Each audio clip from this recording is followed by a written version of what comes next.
This is a post that I wrote to present at a conference called Creative Alliance last year.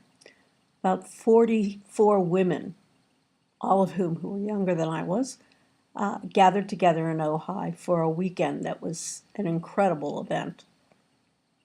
Here's what I had to say. I feel I'm on the cusp of something, going on and up, or maybe I'm not.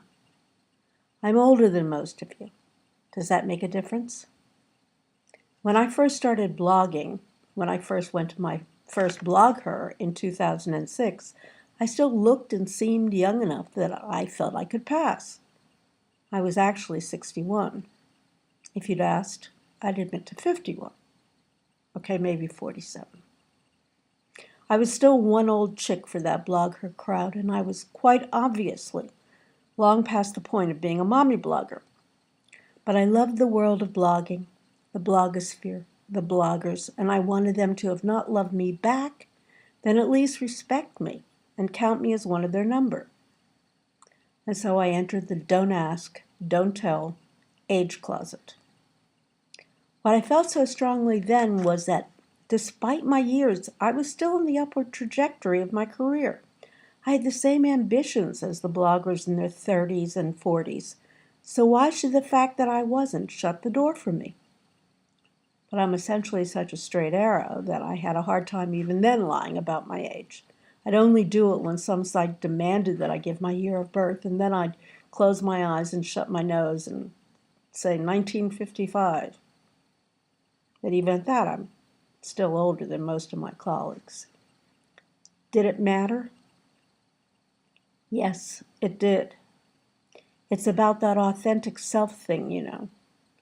The Jane who was born in 1945 comes with an array of memories and experiences that have made her who she is.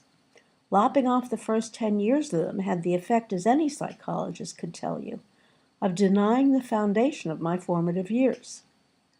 So just as I decided to stop coloring my hair, who the hell does it? I think I was kidding anyway, I decided to own up to my age. I did it first with a 38-year-old friend. We were buying tickets to see a movie, and I asked for the senior rating. When she questioned that, I flipped my driver's license at her. There in all its glory was my birth date, July 3rd, 1945. She was shocked, but she didn't turn heel and run, and she's remained my friend. I took from that some reassurance that I'm not too old for this gig, except that now I'm not so sure. Whereas before I still saw myself on the upward trajectory of my career, now I'm thinking I may have crossed some threshold. When I started Midlife Bloggers in 2008, I was one of the very few in my demographic pool. I envisioned a place where, as our tagline said, we could make the most of midlife together. In my mind's eye, I saw a site that would offer the best of what the consciousness-raising groups of my youth in the 70s had given us: support and friendship, a voice, and a place to grow. I also have to confess saw Midlife Bloggers as tapping into the glory of all that marketing. After 7+ years of blogging and 5 of nurturing midlife bloggers, I am now, for the first time, surrounded by others who have blogs similar to mine, women and men with the same goals.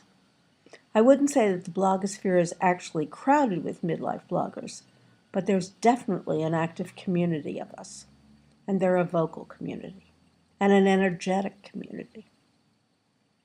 And that has made me question my place in the blogosphere. They're all about the act of becoming and creating a midlife that is rich and nurturing, and yes, grabbing some of the marketing pie that the mommy bloggers have long enjoyed. I look at what they're writing and doing, and I think, been there, done that. Has several t-shirts to show for it. So once again, I'm asking myself, what do I want to be when I grow up? Or more correctly, as I grow old. People used to ask me what the age boundaries for midlife bloggers was, and I said, you're in midlife as long as you think you are. Now I think I'm not in midlife anymore. I think maybe I've moved into a different arena. But does that mean I have to give up midlife bloggers? I just looked at our header and the tagline, making the most of midlife together. What if I just stuck a couple more words in there? Making the most of midlife and beyond together. Would that work? If I really portray my authentic self online, if I tell the good and the bad and the lumps and burrows and bumps of growing old, will I just be seen as that old biddy who won't stop hanging around? Can I gather a community of midlifers and beyond around me? Should I try? Or should I just go gracefully into the night? That I'm even here telling you this, I think, is the answer. Or maybe not.